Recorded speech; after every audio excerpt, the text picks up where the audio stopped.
Welcome to the Ketones and Coffee Podcast with Lawrence Manaig, where we explore the ketogenic lifestyle and how it can improve your physical and mental health. Each week, we bring you valuable insights and advice from experts to help you on your journey to a healthier lifestyle. This episode is brought to you by BasicKetogenicLifestyle.com, where Lawrence coaches individuals with depression to reverse their symptoms and achieve a healthier, happier life using an evidence-based approach. So sit back, relax, and join us as we dive deep into the world of ketones and coffee. Subscribe to the Ketones and Coffee Podcast today and never miss an episode.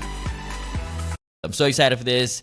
Stick around because our guest today is Chris Irvin, a keto researcher, writer, and educator. He is dedicating to exploring the potential of ketogenic and low-carb diets for weight loss, chronic disease management, human performance, and overall wellness. With a master's degree in nutrition science, Chris conducted groundbreaking keto studies in the Human Performance Laboratory during his academic years. Post-graduation, he transitioned to coaching celebrities and elite athletes on ketogenic nutrition while also contributing educational content featured on the Ketologist, Ketogenic.com, and Perfect Keto. Currently, Chris holds the position of Chief Marketing Officer at BioCoach, a pioneering metabolic health ecosystem committed to combating chronic diseases stemming from poor metabolic health. Let's welcome a good friend of the podcast, Chris. Welcome back to the show, man. Hey, thanks for having me on, man. Excited. It's been, how many years ago was that when we had our first recording? Man, 2 years ago. 2 years ago, okay. Yeah, peak of COVID, man. Feels like ages ago, though, right? Wow, was that during COVID? I don't think I realized that. Yeah, That's 2020. so long ago. 2021, man. Like, that was a different time. At some point, I thought that was going to be the lifestyle. Yeah. And, man, I'm glad I was wrong, right? But, yeah, glad we're man, back to semi-normal. man, finally, man, I know we're getting – I think that was the episode 28. If you guys want to check it out, episode 28. Man, last time you were here, I learned so much from you, brother. Yeah. Especially about basketball, you wanting to compete at the highest level. I remember that. Got you to look into how to fuel your body, man. Mm-hmm. And to get started, though, Chris, let's please share a bit of your background and what initially drew you to the field of ketogenic nutrition. Yeah, so I kind of fell into it by accident. When I just graduated from my undergrad, where I studied exercise science, and I was actually on a track towards, my goal was to be NBA strength conditioning coach, was where I wanted to go. That was kind of like the peak of the mountain that I had in mind. And so I was working at that time at a strength and conditioning facility, training youth and high school and some college athletes, and studying for my CSCS and all of that. And then I got bit by the nutrition bug and started studying nutrition a lot more. Partially because I did a little bit of got into bodybuilding. After I finished undergrad, I was missing sports and I needed something else to obsess over, so I fell into bodybuilding, and that kind of inherently brought me to nutrition. And I was looking at different programs across the country, master's programs that were good in nutrition, and it was really important to me to find something that was more cutting edge, something that was not just teaching the same old stuff, right. the dietary guidelines, all of that stuff. So, and then in that search, I found University of Tampa down here, where they were doing a lot of bodybuilding research around nutrition and supplementation, which is kind of how I found them.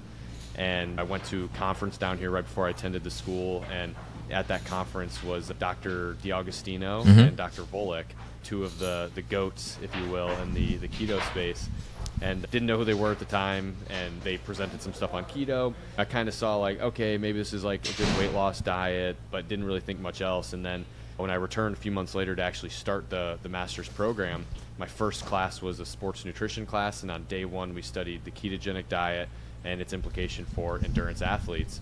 And I remember being so convinced after that first class that, well, maybe I wasn't convinced, but I was very interested in trying it. I was like, I need to try. I remember first class I left, went to the store, grabbed as much stuff that I could figure out that was keto. There wasn't great resources back then, like Diet Doctor and Ketogenic.com, Perfect Keto, all of those things didn't really exist yet, so kind of had to figure it out myself. Did the diet for a little bit, really liked the way that it was making me feel. It was giving me a lot more energy. I had a crazy schedule at the time. I was personal training for 5-6 hours a day, and then working in the nutrition lab or the exercise science lab at UT for another 6-7 hours a day. So I had a really crazy schedule, and keto just gave me a ton of energy. So it was kind of through seeing what it did to myself that really sparked my interest. And at that time, the lab that I was in was wanting to focus more resources towards keto research. And I kind of just became the guy that was interested in it, that I started taking on some of those projects, writing some articles and preparing some studies and helping be like either a primary investigator or a secondary investigator on some of those studies. And during that time, a lot of the research we were doing was keto for exercise performance. So we were doing a lot of research with, like, I think we had basketball players, soccer players, baseball players. But during that time, I'm reading a lot of the research that's available, and I see a ton of stuff about epilepsy, which was kind of an obvious one at the time. But then there was just starting to be more things about cardiovascular disease and type 2 diabetes, and then some cancer stuff as well. And that really sparked my interest because I didn't realize that there was a therapeutic potential for this diet.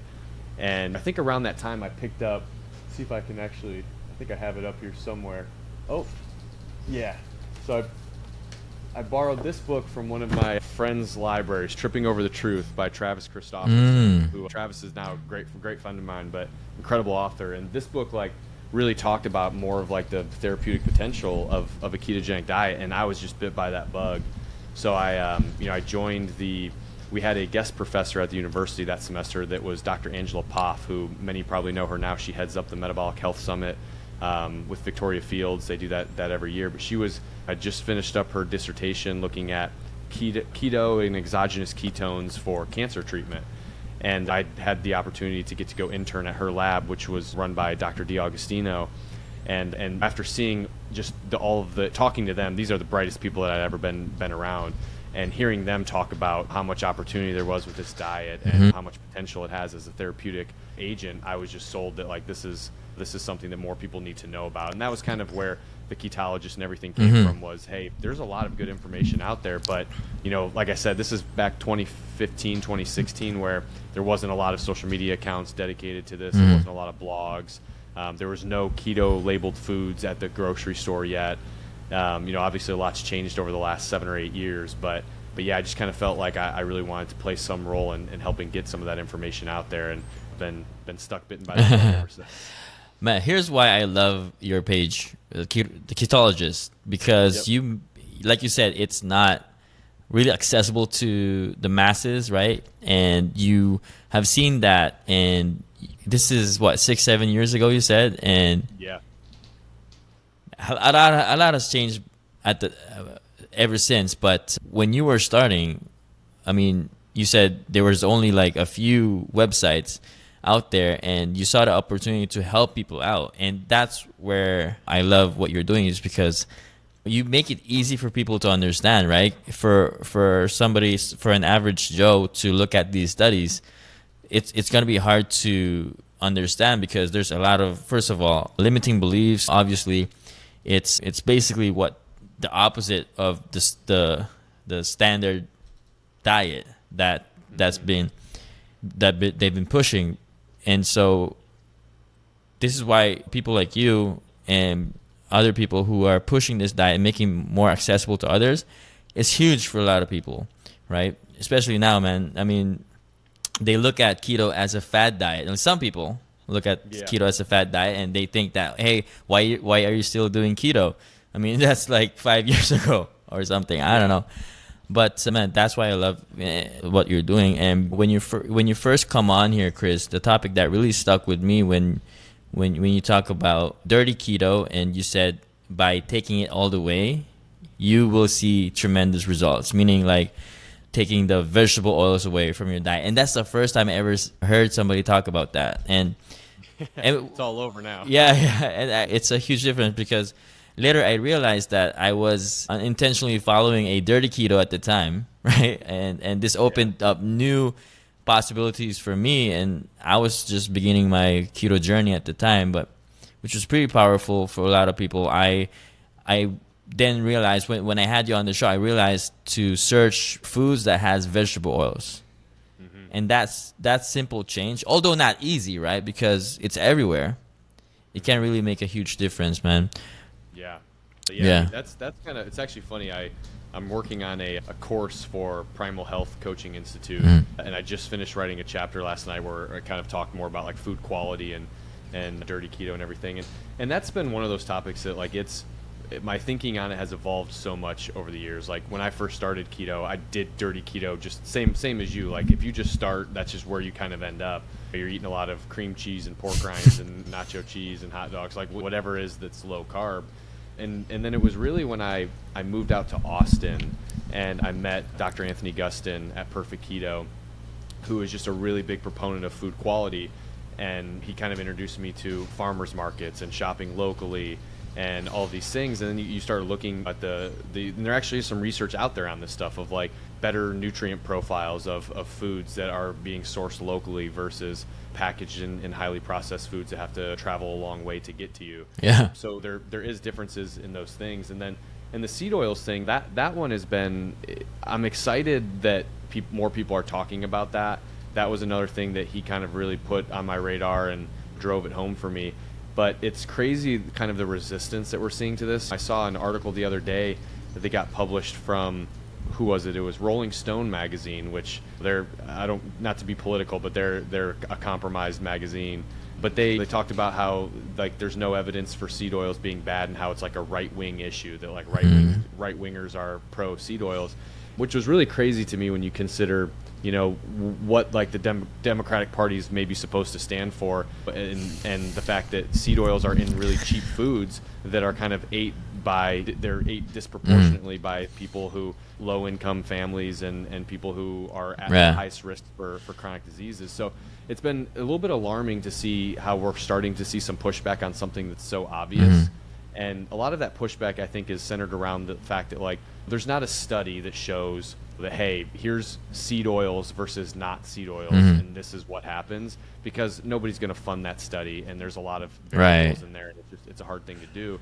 But if you just look at what we do know about omega-6 fatty acids, omega-6 to omega-3 fatty acid ratios, if you look at trans fats and hydrogenated fats, if you look at the impact that these oils can have on inflammation levels and what linoleic acid can do for insulin resistance, you see too many reasons to not want to cut those things out of your diet. But to your point, it's a really hard thing to do. But my hope is that if people can not try to make it political and just be down for the greater good, that people will realize that this is something that we need to put our heads together on. Yeah. I don't know if you're familiar with Zero Acre Farms, which a good friend of mine, Jeff Knobs, started. They're a company that is trying to come up with an alternative. They do have an alternative to seed oils, because the issue with seed oils is like you can go into a restaurant and tell them, hey, don't cook with seed oils, it's bad for you. And they're going to be like, well, butter's expensive, right? Olive oil's expensive. If you go to a General Mills or some big food manufacturer, saving 2 pennies over the course of the volume of food that they're making is a lot of money. That equates to a lot of money. So it's hard to convince those people. So the current alternatives are not going to be, when it comes to corporations that are focused on profits, they're not going to really be looking to make those changes. Yeah. But like Jeff is working on an alternative that can be more affordable, that could be kind of a direct replacement. And that is really exciting, because that's really what we need. Is we need like really good thinkers, people that have people that want to fund these types of things. They need to know that this is a problem, so that we can actually dedicate resources to fixing it. Because like you nailed it on the head, that knowing it's one thing, but actually being able to avoid them, not an easy thing in our society. But doesn't that just piss you off, Chris? Because okay, for us, we know the truth, and the casualty really is the regular people, man, that will see that article, and people may believe things, right? And it's just so frustrating, because when you think that we think we're making change, but then for them to come out with that, we're almost like I'm not saying we're back to square one, but a lot of people actually think that when a prestigious newspaper article comes out, they believe it, right? Right. And it's just frustrating, because it's vegetable oils and seed oils. If they just know the effects of these things to your body, it will be labeled as toxic, brother. Right? It's just, it just boggles my mind. It's crazy. I wonder. I don't want to be always the tinfoil hat guy, but what's been really interesting for me over the last year is how there's been a few major events that have happened kind of all around the same time. So one of the big ones was Dr. Stanford, I believe was her name, which was hired here in the U.S., hired by, I think the Biden administration, as one of like public health officials, she comes out and says that like obesity is genetic and that it's not something that is lifestyle driven. It's something that's based on your genes, which is based on research that shows that if you have an obese parent, the child is more likely to be obese. But as many people can figure out, there's a lot to going on there. Like the obese parents are likely parenting the same kids conditions. So it's the conditions, right? So that information came out, and then that was coupled with, which I think that tells a lot of people like, oh well, this isn't my fault. There's nothing I can do about it, so I'm not going to consider seed oils or sugar or anything like that. Like it's out of my control.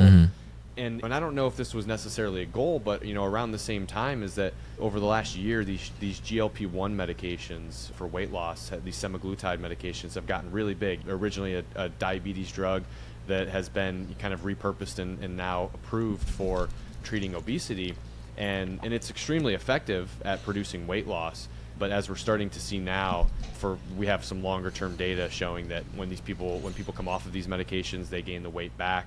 There's increased risk of certain issues, particularly digestive issues, based on how the drug kind of interacts in your body. And it's just not really a sustainable approach for handling weight loss. But that drug is poised to be one of the most profitable drugs in the history of the pharmaceutical industry. Yeah. So I don't know if this is more of like, if this is a concerted effort to drive people towards this idea that you can't really do anything about it, odds are stacked against you, here, take medication, and that's like the approach for getting healthier. But it is, like to your point, it does piss me off because there's nothing better than seeing the success story of somebody who was down at the bottom of their health, ridden with chronic diseases, and they fight back and they achieve health. But not only achieve health, like the person that you become, and this is one of my arguments against like the GLP-1 medications, it's the person that you become along the journey to getting healthy that is really the great part, right? It's the person that now is good at following through with what they say they're going to do. They can say no to things that they actually don't want. They say yes to making better choices. They become stronger, all of these things. And I think that you're kind of stripping people of the ability to have that experience, which I think is better for the individual and for society as a whole. So it's hard to say if it's a concerted effort, but it does piss me off because I think that like it doesn't make sense, right? To not recommend people trying to avoid these food issues. It's obviously not, these recommendations aren't being made with health in mind. They're being made with something else, likely profit.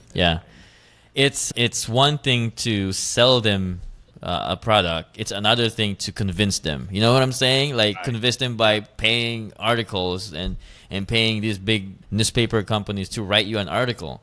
Okay, isn't the addictive like substance already is bad enough, right? If you say that it's the person's choice, right? That's fine. Leave it with that. But then if you come out with an article saying all of this BS, then that's really criminal. You know what I'm saying? Yeah, it is. Yeah. I mean, it's just not. And you're right. I think that like the issue is that, and I kind of see this now a little bit more. Like since the last time we spoke, I'm a father now. I have a little boy that's going to be turning 2 Congratulations. in a couple months, or in a couple weeks. Thank you. But I do see how not everybody wants to make health decisions for themselves, right? And I get it, because if you don't have the expertise, it's hard, and the information out there is competing with each other. And I've always been okay with doing it for myself, but now I see like having a son, it's hard. Like when you get recommendations from a doctor, like you kind of just want to take them, right? Because like it feels safer. Like you don't want to be responsible for inflicting harm on. It's one thing to do it to yourself, but to do it to somebody else. And I think a lot of that's what's going on, is that like it's easier to have that decision made for us if we can just find a reputable source, or one that we believe is reputable, big media outlet or a journal or a doctor, somebody with really good credentials. If they tell us that, and if we also kind of want to believe that, right? Because it'd be a hell of a lot easier if seed oils were healthy, right? You just go to the store and get whatever you want, and go get your fried foods at restaurants, and everything's fine. So I think it's one of those kind of confirmation biases where it's like you want to believe that, and then you see somebody with any sort of credential saying it, and then you'll just kind of latch on to it. So it really does prey on the people who don't really have the knowledge in this area, which is most of society, right? Like not everybody, unless you go to school for nutrition, you're not receiving any sort of formal nutrition training. So I do think that it kind of disproportionately preys on those people. Well, I will say it. if you don't, Chris, it's medical system is fraud. The food industry is flawed. You know? Oh my goodness, man. Well, let's look into how we can help people here, Chris. Yeah. Because that's always been my mission, is to help transition people into the lifestyle. Keto, low carb, carnivore, what have you. Now I understand that keto is a tool for some, but I want to focus on teaching people how to create that sustainable lifestyle, because some people may come to keto looking for a cure for type 2 diabetes, right? And these people really have severely damaged metabolism. And from a coaching perspective, Chris, have you worked with somebody who had a severe damaged metabolism, and what is the standard advice that you can give those people? Yeah, it's a great question, and those are the really unique cases where it's probably going to require some level of long-term adherence. Maybe it's not strict keto, but it's probably low carb at least, and that is hard. Like, especially given the fact that we live in a society where like we're really good at making really good tasting things that are not low carb, and we have a lot of temptations around.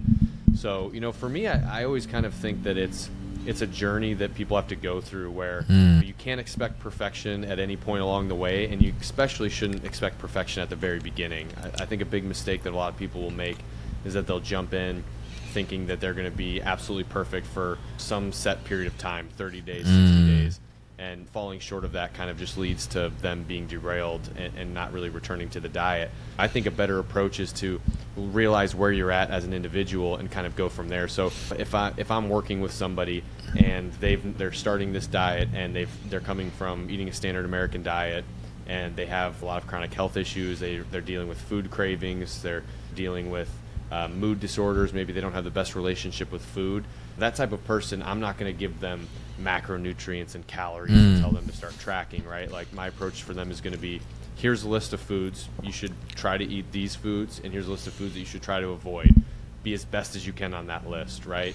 And let them go for a while. And I think what happens when you do that is that, when people start experiencing some success, it's like you feel a weight lifted off your shoulder, where, now that I've lost, some weight, I'm seeing some better measures, metabolic health measures, I feel better, I'm in a better mood, all these things, then all of a sudden you have the ability to do a little bit more, right? Like, maybe now you can go to the gym and you can work out because you feel better, you have a little bit more confidence.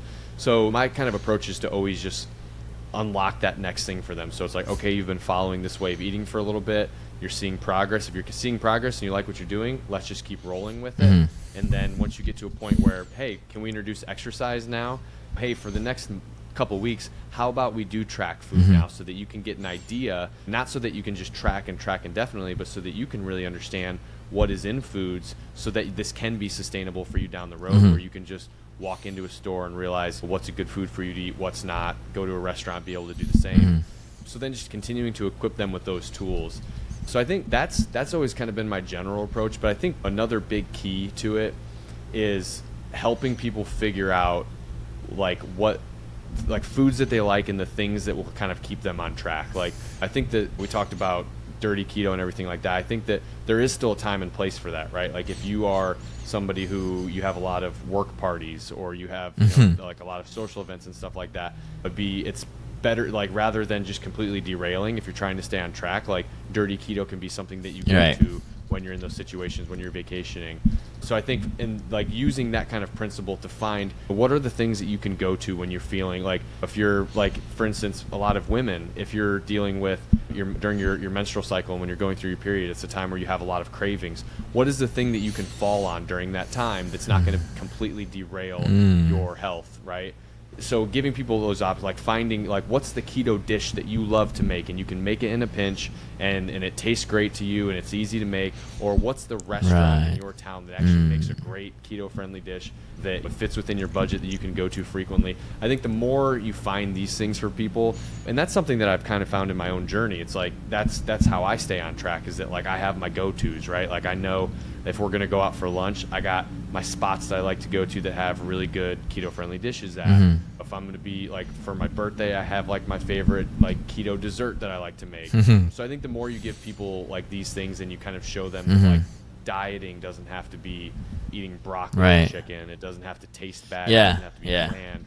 It can be exciting. I think that helps. Yeah, I love when you said that, because some people have an idea of dieting you said chicken breast and broccoli, and that's very traumatizing to me because when I would go on a diet, like that's what I imagine, man. Like, how can people do this and healthy? And the word healthy, people always gravitate to just broccoli and chicken breast, just because that's what they know, and that's why when you say healthy, people are like, I mean, it's short term. I'm gonna be on this diet, but short term. And I love when you said that you have to tailor your diet to the foods that you already like.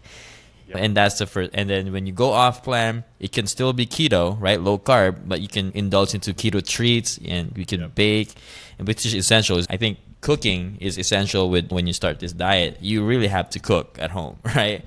Or at least research those restaurants that would have the foods that you already like, which is great, man. Great advice. And I think like a big thing too is like having grace with yourself and understanding that like into yourself. When you first start keto, it's getting keto adapted requires some level of adherence, and that it's important to kind of stick to it. But after that, being kicked out of ketosis doesn't end anything, right? And that's been something that I've learned a lot more in my journey. Like, I remember like first couple holidays and stuff, like I was never doing keto for weight loss or for chronic disease management. So for me, being very strict isn't quite as required, but I would like forego eating like my grandma's spaghetti. I'm not going to eat her spaghetti when I'm there. It's like, well, I'm not going to make that mistake anymore, right? Like I can do those things. Like, you know, in December, I went to New York to hang out with some buddies. I'd never had New York pizza before. I was like, I got to try New York pizza. Hear what it's about. Like, you want to be able to have those experiences. Yeah. And I think it's just knowing that like having those is fine, but don't let it lead to 2 weeks of that afterwards, right? Yeah. Like, and if you can figure that out, that's when, because I think what happens to a lot of people is you get to a point where you're like, well, I don't want to never have pizza ever again, right? And you're like, well, you don't have to. Like, that's what you got to know. To your point, Chris, I just started coaching, and one of my clients, she said she didn't want to quote unquote cheat or go off plan because she might go off the rails. And what I said to her was, in my experience, those situations are really critical, because how would you know that that's bad for you when you go keto? How do you know that the food that's bad for you is bad for you when you don't link the feeling to it? Like for me, I'm all about like getting in tune with your body and knowing, right? I write on my journal, because whatever I eat, I would want to know what feeling it causes in my body. And so for me, I said, hey, try going off plan once and see how you feel, right? Because that's the only way you're going to link or connect that feeling. And then now that's a great reminder for you. Now when you make that connection, that's a great reminder of, hey, this is why I'm doing this. This is why I can't have those things. What do you think of that? I think that's great. I mean, there's a part of this, you could call it bio-individuality or whatever you want to call it, but there's this kind of personal component of like, and some of it is part of the journey too. It's like knowing thyself. Like that's part of the journey, is getting to figure out who you are and what you can tolerate. And I think you should experiment with those things, because maybe you do find out that like, yeah, having a pint of ice cream means that I am on a bender for 2 weeks afterwards, like, and I just can't do it. And like, and there are people that are like that, and it's like, and when you find that out, then like you're right, that can be a why for you, for why maybe you don't do that, or you really try to limit the times that you do that, or you put steps in place to make sure that if you do that, it doesn't lead to that kind of bender.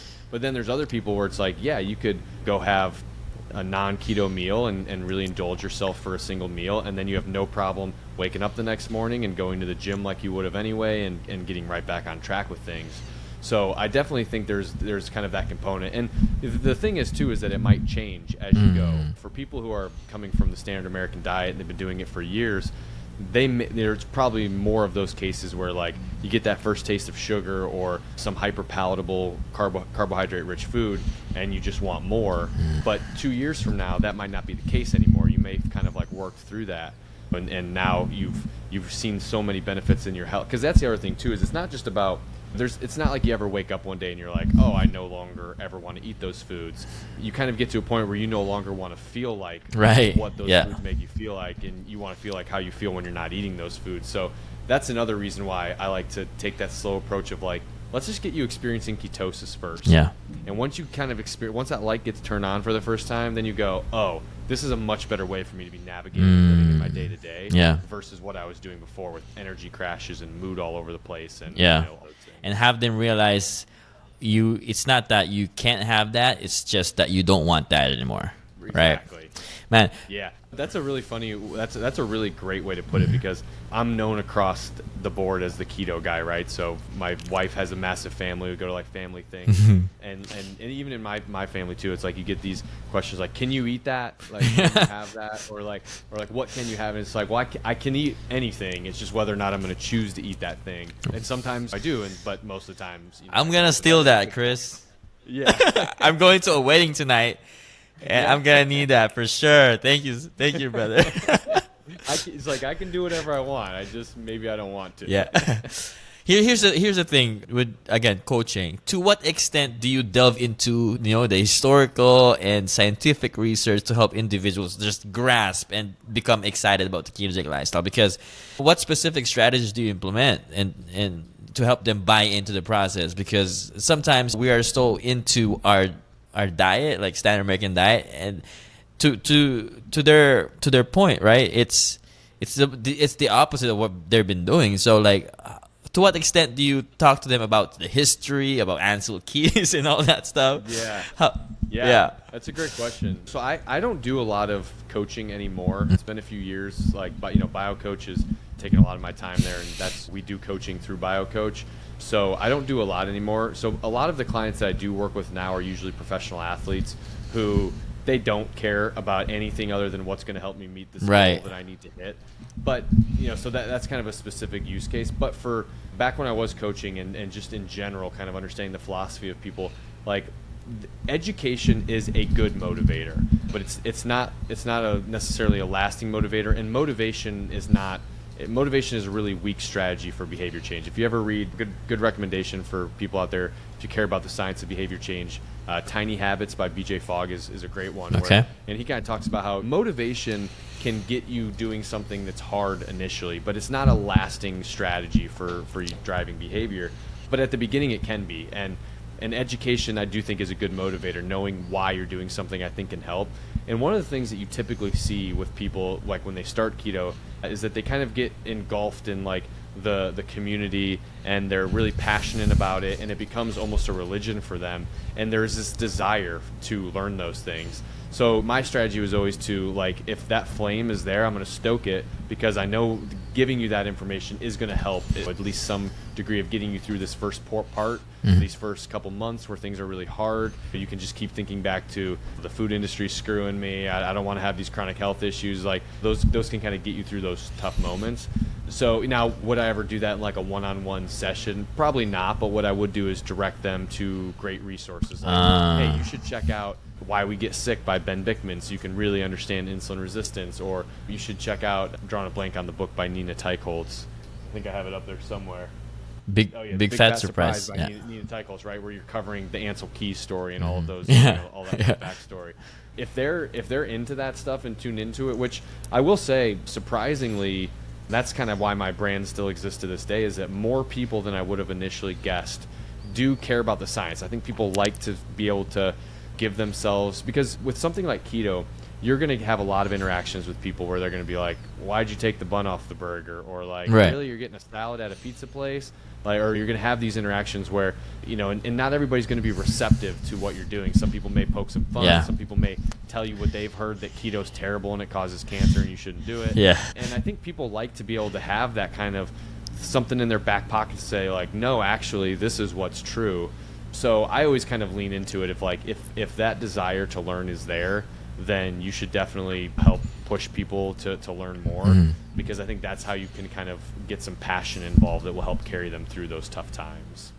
Yeah, man. It's just, I'm dealing with a lot of people who are coming from the standard American diet, and they may or may not have tried keto before, but if they have, it still doesn't put them it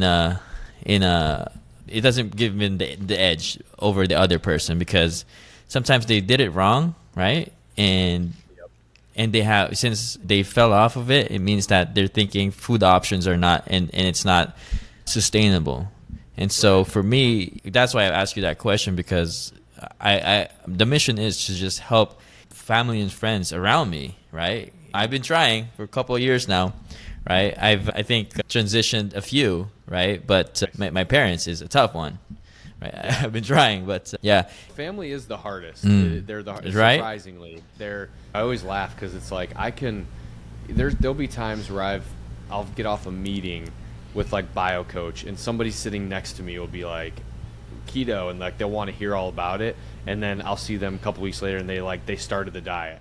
Like it's a person I don't even know, and then like meanwhile it's like I have a conversation with my family and recommend something to them, and then they're like, yeah, kind of roll their eyes like they're not interested. Like, it's just we never want to take advice from our family for whatever reason, which there's probably some benefits to not always taking advice from your family, but it is a point of frustration when you see the light a little bit. Like you kind of see, because one of the things with keto too is that like it's not a miracle diet, but like it does, if you look at the fact that keto addresses insulin resistance and inflammation, these are two root causes that are at the core of nearly every chronic disease, where like family members come to you with health issues that they're experiencing and you're like, yeah, here's the answer. It's the same one I gave you a month ago when you had that other health issue, right? Is it's like you should try keto for a little, or low carb, or at least just paying attention to your diet. But I think sometimes it's just like that's also not the answer that a lot of people want to hear. And for you too, I mean, I'm Italian, so I have like Italian. That's a big carb family. Filipino as well, right? Like, my brother-in-law is Filipino, so I'm pretty familiar with the Filipino cuisine, and it's delicious, but it's not the most keto friendly, so it's a little bit hard. No, man. Yeah, it is a hard, because especially my dad, he's type 2 diabetic, and he does watch Dr. Bickman, Dr. Eric Berg, Ken Berry. He watches those people, but he just, whenever I ask him if he ever take action, he said, I just can't get rid of the rice. I'm like, okay. It's always the rice. It's always the rice, brother. Man, I think what people have to really understand is insulin sensitivity.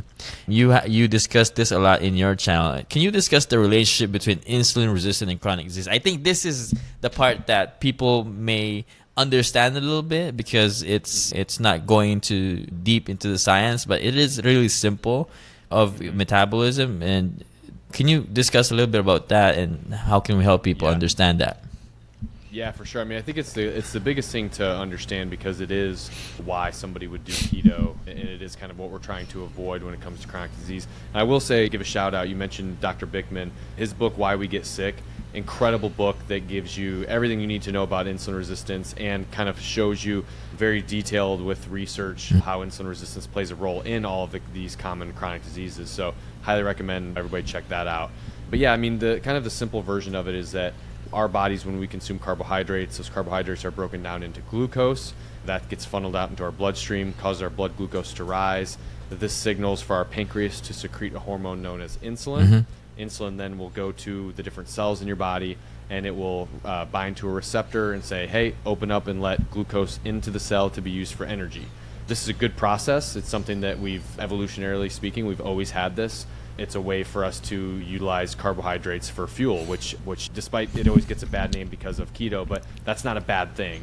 Now, what happens is that when this happens too frequently, where you're getting big spikes in blood sugar constantly, and that interaction of insulin to the cell is happening frequently, those receptors can start becoming resistant to insulin. So that's where the term insulin resistance comes to. And what happens there is that they resist the insulin, which prevents those kind of hypothetical doors from opening up and letting the glucose in, which means that the glucose stays in the bloodstream longer, which then signals for the pancreas to secrete more insulin. So it starts off kind of as an insulin inefficiency, where you're producing more, like at first you're producing the right amount of insulin to manage the right amount of carbs or blood sugar, and then you get to a point where you're producing more insulin than you should, but you're still managing the blood sugar. And actually, I do want to bring up a key point on that, is that when you go to the doctors, what ends up happening a lot of times is that they will test your blood sugar until it is bad, and then they'll test your insulin. The problem with that is that insulin will keep blood sugar in check for, the research shows, up to 10 years before insulin will start, or before blood sugar will be bad, because there's this period where insulin is being insufficient and that you're producing more than you should, but it is still managing the blood glucose levels, so the blood glucose levels look fine. So insulin resistance is starting to occur, but it's not being highlighted. Like if you were to take a fasting insulin test, you would see, hey, this insulin is way higher than it needs to be, but a fasting glucose test, at least in that initial period, will not be too high. So they're not checking hyperinsulinemia? So currently, and it's a real problem, is that, and I don't know all of the exact reasons why, if it's just that's the standard protocol, or if an insulin test costs more money. I assume it does, given that a finger prick is really cheap. But yeah, what happens is they test your blood sugar as kind of your only marker, and it's not. And what happens, the story for a lot of people is they'll say 80 to 120 is the range, right? Fasting glucose 80 to 120, and they'll say, all right, you're at 90, you're good. And then you go back the next year, it's like, well, you're at 100, but you're good. Well, you're at 110, it's getting higher, but you're good. Oh, you're at 120, we should check your insulin. And then sure enough, insulin's through the roof. But insulin was probably high for, and this is something that Bickman talks about, maybe up to 10 years before that. And the issue with not looking at insulin first is that you're losing time and ground on prevention, right? Because now you are already insulin resistant. By the time your blood sugar is reading high, you're likely pre-diabetic or very close to it, because insulin resistance is pre-diabetes. Those are the same thing. Severe insulin resistance is type 2 diabetes. That is what is the driver of that condition. So that's the issues, that you're losing out on that time. You know, if you were to check insulin early on and you saw, wow, insulin's actually really high, then you could put together nutritional strategies as well as other lifestyle things that affect insulin sensitivity, which we can get into those if you want. But yeah, it's a real problem, and you can go to your primary care physician and you can ask them to take an insulin test. But sometimes it's one of those issues where health insurance won't cover it because it's not the standard protocol. Yeah. So in those instances, what's probably best is that you go get it done yourself. Yeah. You can't get your doctor to write you a script. It does cost you to pay out of pocket to do it, but you can go to like a LabQuest or a Quest Diagnostics or a LabCorp, and you can get that done yourself, which I do advise people doing, because that's really the one that matters. Blood glucose is kind of just a proxy for the issue. It's really insulin that is kind of the main thing. Some doctors now get offended by whenever you ask something that's not by standard, right? Oh yeah. So I've had that instance where I was asking something that wasn't that they didn't recommend. Yeah. And they were like, okay, I mean, where did you read that from? Like, they'll ask you these irrelevant questions, and I'm just asking if I can get a testing done, and they didn't do it, right? But maybe some doctors will, but it's just that. Well, that's the thing. You got to find the right ones. I think if you're going to your traditional doctor that's just kind of like in your area, probably not. But there are some really good like some of these. If you go to like dietdoctor.com, they have a physician finder where you can look for like low carb physicians in your area. That's good. And a lot of these like low carb physicians also have like online practices to some degree, some full telehealth integrations, others maybe just hopping on like a Zoom call and stuff with you, or write you a script to go get some blood work done.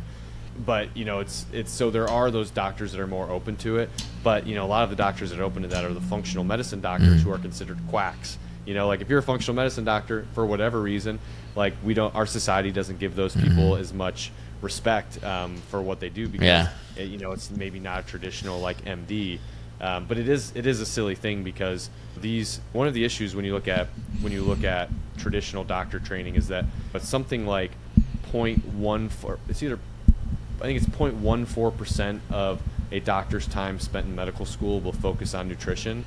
But if you look at the fact that nutrition is a driver and kind of related to the root cause of every chronic disease, then like that's what we should be teaching, and that's what functional medicine doctors get taught. Like functional medicine doctors are focused on nutrition, and supplementation, and lifestyle. So we really should be taking these. That's where we should be looking for support. Because they've been doing that for years, right? They've been doing all of that for years. Exactly. Yeah. And I will say, I'm always hesitant to, whenever I post about issues with like the healthcare system and doctors, you get a lot of people that will jump on and they'll say like, yeah, doctors are stupid and doctors are idiots, and it's really not their fault. No. Our healthcare system has set doctors up for failure. Doctors, in most cases, they can't go against what the standard recommendation is, because their license is on the line. They have to follow certain protocols. Yeah. And on top of that, doctors are so overburdened, and we throw so many, like they have to see 100 people a day that they have to go through and see, because we don't have good systems in place. And to expect them to have the time to assess your diet and give you recommendations, it doesn't really make sense. So it's not the doctor's fault the way that it is. They can't control the curriculum that's taught at school. Yeah. But an argument that people will make is like, they'll say, I'll get from people like, well, they could do that research on their own. And it's like, well, we all could too, right? Like, but you got kids and you got a job and you got hobbies and stuff. Like, it's not an easy thing to do. Like, these doctors still have lives. Yeah. So, what's that? The only beef that I have with my doctor is because my dad, again, like, right? She wouldn't recommend the ketogenic diet, and so obviously my dad would listen to the doctor. Right, of course, and that's the only reason why I'm like a little bit. That's why we have a beef going on. Yeah, but other than that, I mean, that's like that is where a doctor is an issue, right? Like when a doctor is dismissive and was not like when they let their ego get in the way, that's a bad doctor. Like that's just straight up is like the doctor who doesn't ask you to take an insulin test before glucose. Like that's not a bad doctor. That's just a doctor that's following the standard protocol. Or the doctor that doesn't tell you diet first. That's not a bad doctor. That's just a doctor doing what a doctor does. But the doctor who you bring up, hey, I think I should try a diet. And I've heard crazy stories of people saying like doctors telling them that diet doesn't matter, like don't worry about it, just forget it. Like that is a bad doctor. So there are bad doctors out there, just not all of them. Man, I could talk to you all day, brother. I want to ask you though before we end. How do you see the field of ketogenic nutrition evolving in the coming years, man? What's the trend you anticipate? Yeah, it's a good question because over the last couple of years, we've seen the food industry really get involved, and some of that's been for the better, and that there's some really good options out there that help people on their journey and things like that, and then some of it's bad, and that there's a lot of garbage at stores that are labeled keto. So I don't know where that's going to go, if there'll be maybe more regulation there or not. But one of the emerging areas that I'm really excited to see is kind of two. So one, on the BioCoach front, we haven't announced this publicly yet, but we actually just got a grant from the CDC to help with their type 2 diabetes program. And we're not going to be pushing everybody to keto, but we are trying to make an effort to make low carb be a higher priority, or at least to be paying attention to blood sugar and insulin, for those to be a higher priority to people. So my hope is that that's going to get some, like companies like Virta Health have already done a great job of pioneering the use of keto and low carb in the type 2 space. But I hope that this will kind of help drive some of that forward. So we're really excited about that.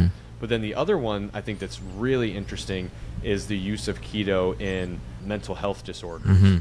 So a couple things that have happened over the last couple of years. Dr. Chris Palmer published his book, Brain Energy. Dr. Palmer he's a superhero in my eyes, man. That he's incredible. And so that and he's a Harvard doctor. So that is like big to have somebody with those credentials putting out this type of information. And then at the same time, Dr. Brett Scher is heading up a company called Metabolic Mind. I was almost drawing a blank there. Metabolic Mind, which is an educational platform for kind of highlighting the use of metabolic therapies, particularly a ketogenic diet, for different mental health issues. And what we're seeing is that for a lot of these issues, whether it's schizophrenia, bipolar disorder, all the way down to like anxiety and depression, we're seeing that there's this brain metabolism issue. There's an insufficiency of energy in the brain. And one of the things we know about keto is that keto is great at providing energy specifically to the brain, and also alleviating some of the metabolic distress that is placed on the brain. So I think that's going to be an area where there's more research coming out on it. There's more widespread adoption of groups. The Metabolic Mind is backed by the Bazooki Group, which is they're a big group that can really help get that message out there. So that's a really big emerging area that I'm excited about, because if you look at what we've seen since we talked last with COVID, we're realizing as a society our mental health is not in a good place, and the prevalence of people dealing with everything, just from day-to-day anxiety up to like real debilitating schizophrenia and bipolar disorder, like those numbers are increasing. That's a big weight on our society. So I'm excited for that, and I think that's something to look out for. Yeah, and all I hope for people is just another option, right? It's just give the patient another option. It doesn't have to be the only standard care, right? Give him this option and give him the diet lifestyle option. Right. And then see what right now it's just that one option they have, right? Or you'll have to be on metformin, right, for the rest of your life. This is chronic, and you'll probably be on this medication for the rest of your life. And now if you have another option, or you can go to the low carb route and change your lifestyle, you can actually reverse your reverse the symptoms of type 2 diabetes, right? Yeah. That other option, man, it's coming. Thank you so much, Chris, man. I appreciate you for coming on and sharing your story, brother. Yeah, thanks for having me on. Appreciate it. All right, Chris, thank you. Bye-bye. Subscribe to the Ketones and Coffee podcast today and never miss an episode.